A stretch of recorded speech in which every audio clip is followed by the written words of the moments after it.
रोमा, टीना, मीनू और रुतु चारों की शादी एक ही घर में हुई है। चारों बहुएं एक ही साथ एक घर में रहती हैं। चारों की सास सुशीला जी बहुत ही समझदार और शांत स्वभाव की महिला है। लेकिन अपने चारों बेटों की शादी के बाद सुशीला का सिर्फ एक ही काम रह गया है कि चारों बहुओं को प्यार कैसे बढ़ाया जाए। एक दिन सुशीला के घर उसकी बहन आई। सुशीला की बहन, सुशीला, तू तो बहुत खुशकिस्मत है। तेरी चारों बहुएं तो बहुत सुंदर है और तेरी बहुत ख्याल भी रखती है। तुझे तो घर के काम की चिंता ही नहीं रहती होगी। सुशीला: अरे कहा देवी, मुझे तो हर समय यही चिंता रहती है कि कहीं इन चारों में लड़ाई ना हो जाए। जब भी मुझे लगता है कि इन चारों में बहस होने वाली है तो मैं बात को संभाल लेती हूँ। सुशीला की बहन: ये बात तो सच है सुशीला। दुनिया सोचती है कि बहू आ जाने से घर में खुशी आ जाती है, लेकिन ये भी सच है कि घर में बहू आ जाने से सास के लिए जिम्मेदारी और भी बढ़ जाती है। हर समय बस यही सोचते रहो कि कहीं लड़ाई ना हो जाए। ये दोनों बात कर ही रही थी तब अचानक रोमा और मीनू की लड़ने की आवाज़ आई। रोमा: मैंने एक बार पोछा लगा दिया है तो मैं दूसरी बार नहीं लगाऊंगी। मीनू: दोबारा पोछा तो तुम्हें लगाना ही पड़ेगा। रोमा: तुमने इतना गंदा पोछा लगाया है कि लग ही नहीं रहा कि घर में सफाई हुई है। बहुओं में इस तरह लड़ाई देखकर सुशीला की बहन घबरा गई और सुशीला को समझाने लगी, तेरी बहुएं काम कम करती है और लड़ती ज्यादा है। सुशीला: तुझे इनकी लड़ाई बंद करने के लिए कोई ना कोई रास्ता तो निकालना ही होगा। यह कहकर सुशीला की बहन वहां से चली गई। अब सुशीला दिन रात यही सोचती रहती कि इन बहुओं का आपस में प्यार कैसे बढ़ाया जाए। इसलिए सुशीला ने अपनी सारी बहुओं को इकट्ठा किया और कहा, सुशीला, तुम चारों लोग दिन भर आपस में लड़ती रहती हो। इससे ना तो घर चल सकता है ना तो जिंदगी। इसलिए आज तुम सब ये बता दो कि चाहती क्या हो। ऋतु: हाँ माँ जी, अपने लड़ने के लिए मना किया है, इसलिए मैं मीनू से कुछ नहीं कहती। वह आज ही बाजार जाकर अपने लिए तीन साड़ियाँ लाई है। अपने लिए 3 साड़ियाँ लाई है और आपके लिए एक भी साड़ी नहीं लाई है। ऋतु और टीना तो अपने सास से चुगली करके चली गई। अब मीनू और रोमा की बारी थी। मीनू: जी माँ, आपने ऋतु को तो सर पर चढ़ा रखा है। वो हमेशा रोटियां जला देती है और आपके बेटे भी बोल रहे थे कि ऋतु की हाथ की रोटियां अच्छी नहीं लगती। रोमा: और माँ जी, कल टीना ने सबके कपड़े धोए पर मेरे नहीं धोए। मैं खाना बनाती हूँ तो सबके लिए बनाती हूँ ना। मैं किसी दिन उसके लिए खाना ना बनाऊँ तो उसे कैसा लगेगा।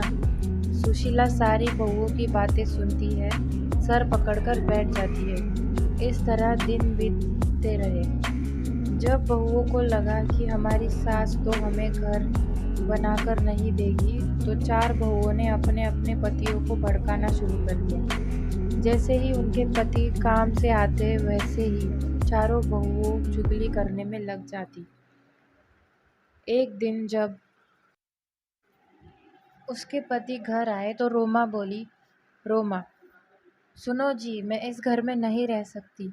मैं सारा दिन घर का काम करती हूँ और फिर भी आपकी माँ और आपकी भाभीयों के ताने सुनती हूँ।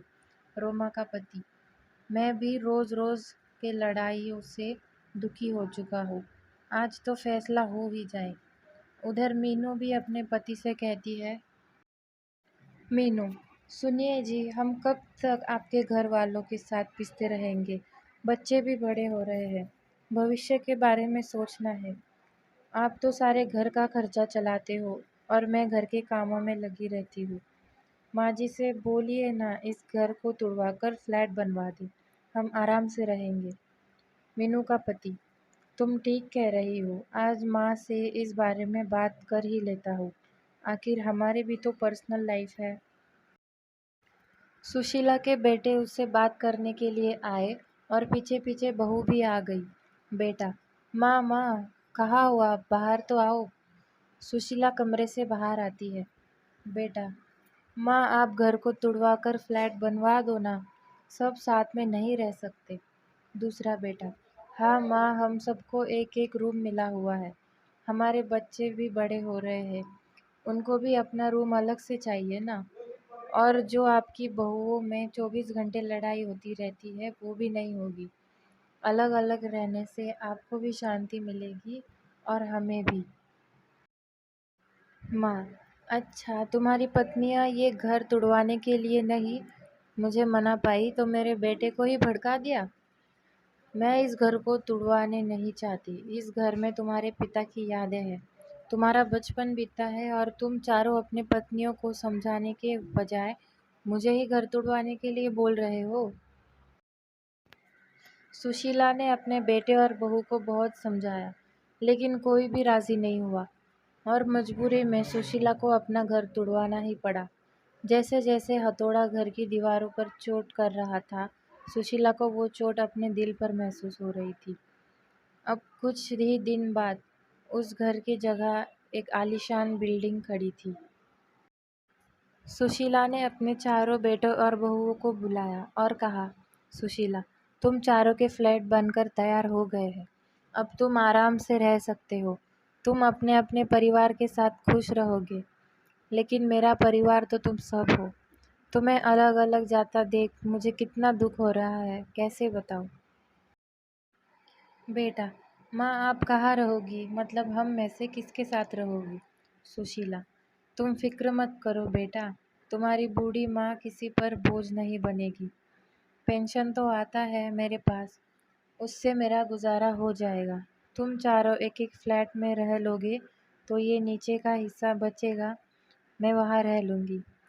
चारों बेटे अपनी अपनी पत्नी और बच्चों को लेकर चले गए और आराम से रहने लगी।